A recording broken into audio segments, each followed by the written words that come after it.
to continue his rise against Brighton? The club's top scorer has shone brightly this season. Højlund to lead the line and regain some confidence? Manchester United continue their pursuit in the Premier League at Old Trafford on Sunday afternoon when they welcome Brighton and Hove Albion to the Theatre of Dreams. United beat Southampton in added time on Thursday evening after Manuel Ugarte scored an own goal and Ahmad scored a hat-trick to rescue United. It was a major boost for United after they have seemingly turned another corner after a poor run during the festive period but drawing 2-2 with Liverpool, beating Arsenal on penalties in the Emirates FA Cup and now beating Southampton. United will need to beat Brighton to continue that good form, keeping their run going. At the time of writing, United sit 12 in the Premier League table with 26 points, 5 shy of Brighton who sit in 9th place in the league table. United will need to close the gap between them and the teams in the top 6, which is where United should be aiming to finish this season, if not higher. There is still time to achieve this. Andre Onana now has some competition in goal with Altay Bayınder's display against Arsenal in the Emirates FA Cup last weekend. Onana was chosen to face Southampton on Thursday evening and I think he will again be chosen to face Brighton on Sunday afternoon. The Cameroonian has some skills in goal but has conceded a lot of goals in his time at the Old Trafford club. That is not just down to him, but even now it looks like United could concede goals easily. That is something that the club will need to overcome this season and beyond, but there could be goalkeeping changes coming. Bayınder seems to be a positive goalkeeper and has proven that he can step up to the plate. Whether he has any future at the club after the summer remains to be seen, as he is not being tested as he might like. Playing in the cup competitions, he will need to be tested in the Premier League at some point in the not-too-distant future. United's defence has been largely positive this season, but there is still some work to be done in the background to get things working as they should. Against Brighton, Matthijs de Ligt should be starting on the right side of the back three as he has grown into his game since making the move from Bayern Munich in the summer. In the centre of the defence, Harry Maguire should start once more after coming off the bench against Southampton on Thursday evening. The former United captain has seemingly found some belief and turned around his form with the manager trusting him. It is important for United to have players who believe they can succeed. On the left side of the back three, Lisandro Martinez should keep his place as he has changed his form since the draw with Liverpool almost a fortnight ago. The Argentinian was one of the best defenders at the club before that form dropped off because of injury, and I believe he can rise to that stature once again and succeed too. Midfield: Mazraoui, Ugarte, Mainoo, Dalot. The midfield will be back to some strength this weekend with Diogo Dalot back in the squad following his suspension against Southampton after his red card against Arsenal in the FA Cup last weekend. Noussair Mazraoui played on the left side against Southampton, but with Dalot back, he can move back to the right side. In the centre of the midfield, Manuel Ugarte, who scored an own goal against Southampton on Thursday, should keep his place as it was not a slight on him. It happens in the game with that many bodies in the defensive area. United capitalised eventually and overturned that goal, scoring 3 goals to get the win.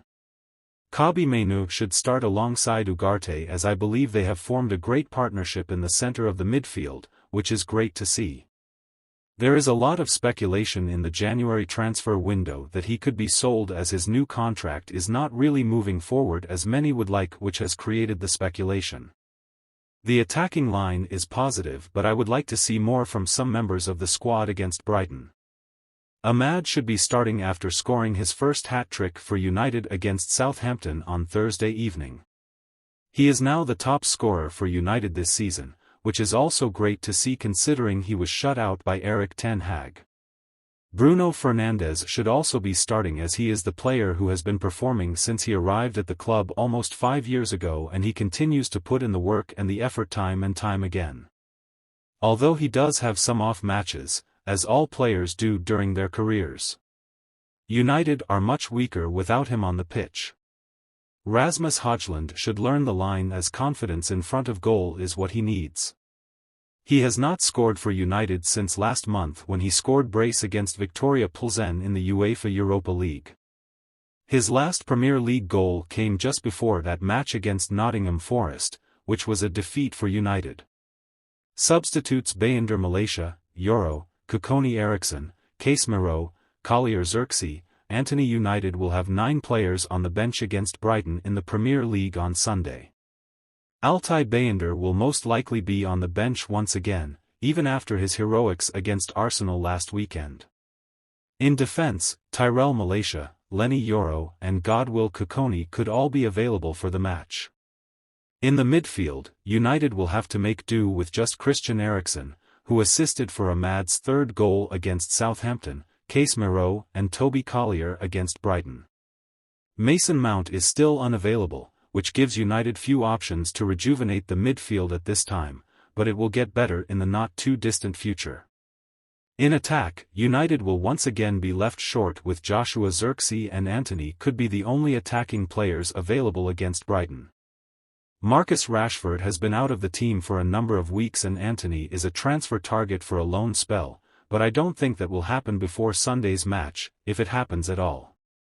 Man United continue to reject Napoli approaches for Alejandro Garnacho, but the Italian giants have not given up yet with the player open to move. Manchester United are continuing to rebuff approaches from Napoli for Alejandro Garnacho, but Chelsea have also made early soundings. Chelsea have added Garnacho and Borussia Dortmund's Jamie Bino-Gittens to a list of potential wing signings for this month or the summer, while a move for Kobbie Mainoo is still a possibility, according to Mail Sport.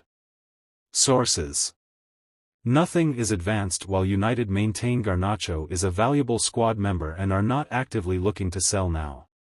As it stands, no potential suitors have met the Premier League giants' demands for the Argentina international, according to Mail Sport sources. Napoli, though, are not thought to have officially walked away from a deal. It is believed that the player would be open to a move, with cost of a deal the stumbling block. While Antonio Conte's side, who saw Kvicha Kvaratskhelia join Paris Saint-Germain on Friday night, are interested in Garnacho, they have also been monitoring Karim Adeyemi at Borussia Dortmund and Lille's Eden Zagrova. Manchester United's Alejandro Garnacho has been linked with a move away from Old Trafford. Garnacho has struggled to hold down a regular place in Ruben Amorim's United team. Marcus Rashford had been floated too, though Borussia Dortmund are believed to be favourites to land the English forward. One of the concerns that appears to afflict suitors for the United forward is thought to be the player's attitude and professionalism. While most recognize that there is plenty of raw potential in Garnacho, he has struggled to hold down a regular place in Ruben Amorim's starting team since being dropped for the Manchester Derby. Mail Sport sources can confirm that several clubs interested in signing Garnacho are not fully convinced they would be getting value for money should they pay the €65 million asking price. Equally, clubs are willing to see what United can receive for any deal involving Rashford before re-evaluating their approach. United will likely need to sell before contemplating incomings in the current window, though depending on what they receive for Rashford, there may be some leeway in a further deals for the likes of Garnacho.